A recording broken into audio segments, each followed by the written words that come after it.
He says here we should take example from Shlomo Malcha and this other Rav who used Kabbalah Maasit and they were destroyed, and they were killed. We should explain this topic. Rav Shlomo Malcha was a person who had a lot of controversy upon him by the rabbis of the Jewish people of Israel. And in actuality, what saved his reputation, what saved his reputation was the way he died.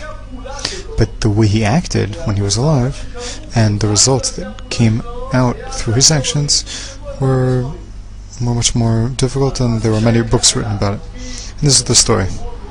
Rabbi Shlomo Malcha,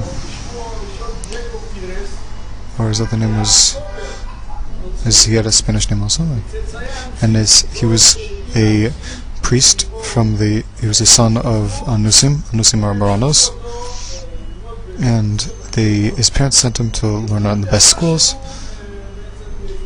and still he knew that he was a Jew, and he was very smart, and he went up very high levels in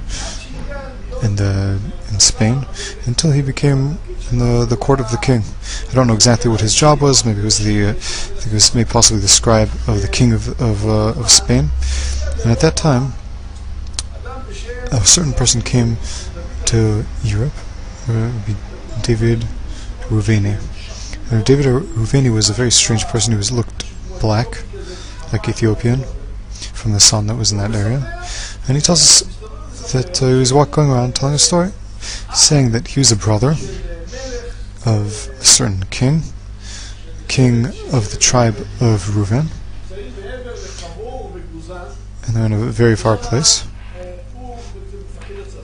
And there he's in charge of the army, of those people, and have 500,000 soldiers that are ready to listen to what he says, and they're ready to fight in Europe and to conquer Israel from the Muslims. And at that time there was a big war between the Tzalbanim and the Muslims, and some of the groups were fighting, where they were centered in Israel, and they would conquer Israel. Each one would conquer Israel over and over again. It would go back and forth. This would go back from one hand to the next. At that time also Israel was in the hands of the Turkish. At that time, Rabbi David Ruveni, he had a very king-like manners around him, very royal manners about him. And he spoke very strongly, even to the Apifior, to the king, to the emperor, and people didn't know how to relate to it. And he had wild, wondrous stories. And any king that he would come to, the king would say, "Let me think about it." He would go to the emperor, to all sorts of different places, to convince him to give him all sorts of war utensils like cannons. And the emperor was convinced. He gave him a letter, and he sent a letter to him, and gave it to him, and said anyone who sees him should accept him nicely. He went to the palace, and he heard these stories, and David Ruveni knew Kabbalah also, but he didn't know Mishnah and Gemara because they were written, because they were written since after Reuven was already sent away in exile by the king Ashur, and they were separated from the rest of the Jews. So Rabbi Shlomo Malcha hears the story, and he goes to him. He gets excited, and he goes to him.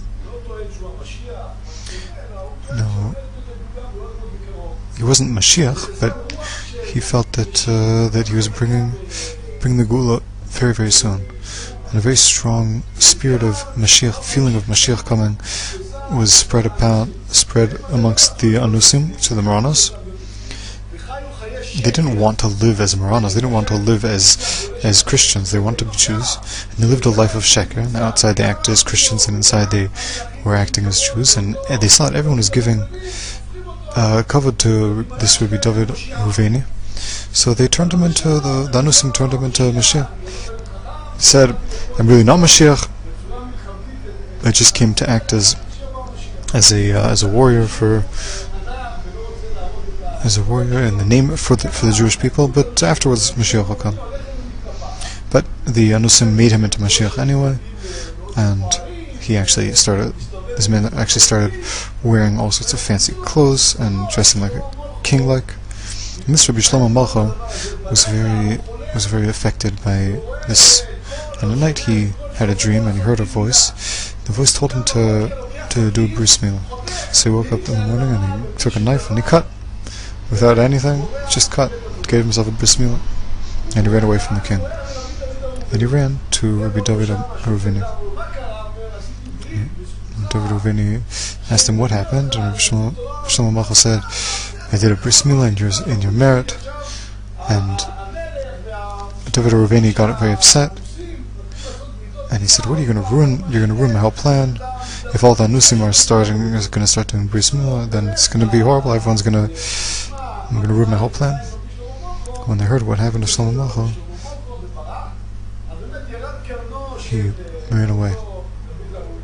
And Rabbi David Ruveni lost his status, and the emperor put him on a low flame before they decide what to do with him. He was telling me all sorts of wild stories, and they had no way of knowing. They have no way of knowing if they were true or not. If he really had an army of 500,000 people or not. In short, Rabbi Shlomo Malcha ran away from one place to the next, from one city to the next, until he reached a place like Saloniki, and there he found a place of Yosef Teitza, who also learned Pshat, also learned Pashut parts of the Torah, and he was also a big Mekubal, and he started teaching him Kabbalah. And this Shlomo Malcha was very, very, very, very wise. And he understood things very well, and even wrote a sefer called Sefer Mefur. You can read it nowadays. It's in Kabbalah.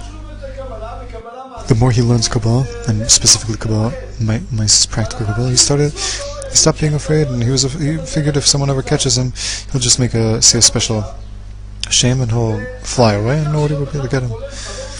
Until one day he dreams that he's fighting against a snake, and he actually wins against the snake. So he calls up the emperor, and they met the emperor, and when he meets the emperor, they grabbed him, they caught Shlomo Malcha, and they brought him to be killed. So they put a certain type of thing on his mouth so he wouldn't be able to speak, and they embarrassed him in front of all the street. They made fun of him, they did all sorts of embarrassing things to him, and they brought him to a stake, and a priest came. And the priest said, "Now, if you're going to stand in front of everybody and you say that you are going back on what you did and you're really ready to be Christian, then you would go back to be with the king, and you'll do, let's say, Chil Shem Shamayim, you're going to desecrate Hashem's name, then we'll bring you back to your place." So he said, "No problem. Take off my chains and take off what's stopping me from speaking." And they took it off. And Shlomo Malcha said, "You're trying to make me say that I made a mistake, but I want to tell you." And then he said, "Shema Yisrael Hashem Elokeinu Hashem Echad." And with that he jumped himself into the fire, and he died. This thing caused a great inquisition, another wave of inquisition. Tens of thousands of people were killed because of this. But Rabbi Shlomo Malcha was left remembered as a great person who was Mekadosh Shem Shamayim amongst many people, and he did his conversion, so to speak, to Judaism. Even though he didn't really need a conversion, but he did it completely. Came completely to Judaism. And Yosef Karo writes in his sefer Magid Masharim, which is a sefer that he writes all the things that the Magid, a certain angel, would come and tell him. And he would talk to the Magid, to this angel. a tremendous, tremendous level of holiness. The angel would tell him sometimes that he would eat one extra, to drink a little bit too much. He ate an extra drop too much. Tiny, tiny little things that he would do. Great, he was such a great holy person. And Rav Yosef Karo asked from this angel that he should be able to die, he should be able to kill himself, would be Kiddush Hashem, and he should be able to die like Rav Shlomo Malcha. And then we see he lived, Yosef Karo lived a long time. In any case, we see that Rav Yosef Karo was related to Rav Moshe Armoni as a great person, and that cancelled out all the arguments that they had against him. And there were some rabbis like the Avits who couldn't stand hearing what Rav Yosef Karo writes about Rav Shlomo Malcha, and it can't be that Rav Yosef Karo wrote such a thing about Rav Shlomo Malcha, and it must be that someone else wrote this sefer after Rav Yosef Karo died. But what we do see is that there was no, about the machlokas, we see Rav Chaim Vital says that Rav Shlomo Malcha was, with his practical Kabbalah, we could see that from this thing that he was very open, he was very sure that nobody could kill him. We see a lot of times people, they use practical Kabbalah, that they're willing to climb up. There's a certain story about a person who had used a lot of practical Kabbalah and he thought he was Mashiach. And somebody said, "Well, chop off his head if he doesn't stop." He says, "Don't worry, if you take off my head, I'll just put it back onto its place." I said, "Let's give it a try." I said, "No problem." And they chopped off his head and he was not able to put it back. What's interesting about this story is that 20 years later, a certain person got up and said, "I'm the person who they chopped off my head." And he actually went back and took back the man who got his head chopped off, and he went back to take this man who got his head chopped off his wife without getting married. And he somehow convinced her that he was really the same person. And Shlomo Malcha thought that people couldn't hurt him, and before they hurt him, he would be able to say do some type of Kabbalah thing and be saved. Now the next story is Rav Yosef Dilarina, and this story is found in Shai Kedusha, the full one, at the end of the sefer, which is called a Mesa Nor, and it really is a Mesa Nor, a very wondrous story. We're not going to tell the whole thing, we're going to say it over just in short. Rav Yosef Dilarina was a Mekubal that lived in Tzfas around 100 years before the Rizal. Now, till today, his grave is there, and there's a minhag that people spit in that area. They don't know why, and it seems that Rav Yosef Dilarina was buried there in that area.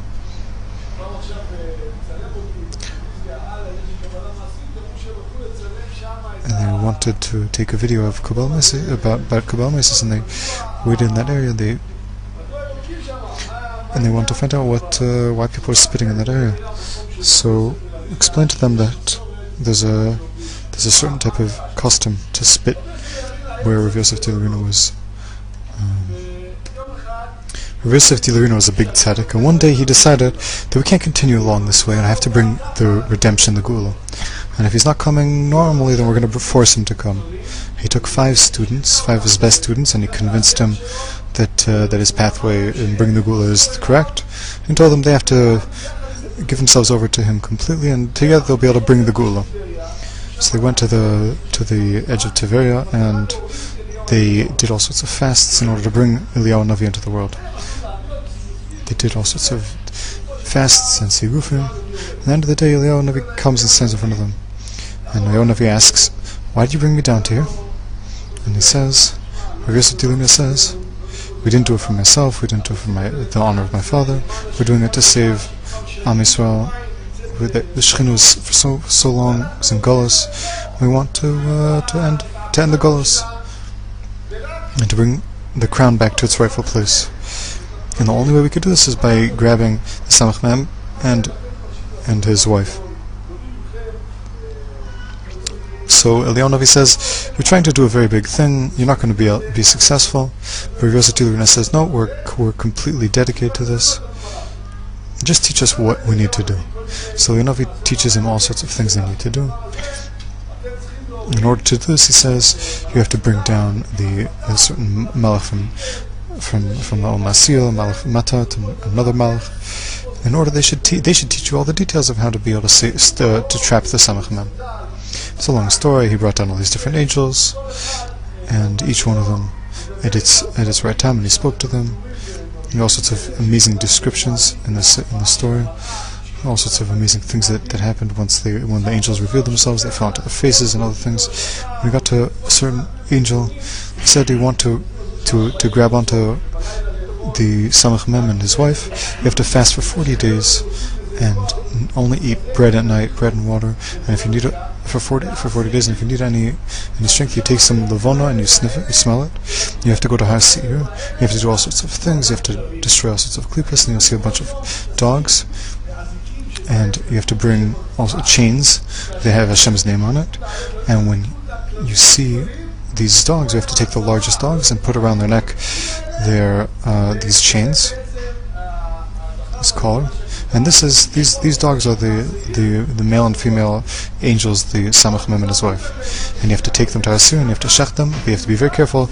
Don't do these and those things, and especially don't give them to eat. If you let them eat, then everything that you did is not worth anything. So that's how it happened. It's a long story. They go over what they do until they reach Har Seir, and they do what they do, and they really see a bunch of dogs, and they put on the dog these chains with the holy names, and then all of a sudden these two dogs turned into human form, standing on 2 feet. And they start crying, please, you trapped me, but you have to have mercy on me. At least give us something to eat before we die. And he says, no, you should be quiet, Shalom. And he didn't have any mercy on them. And they took them with chains, and they brought them they bring them to where they need to shech them.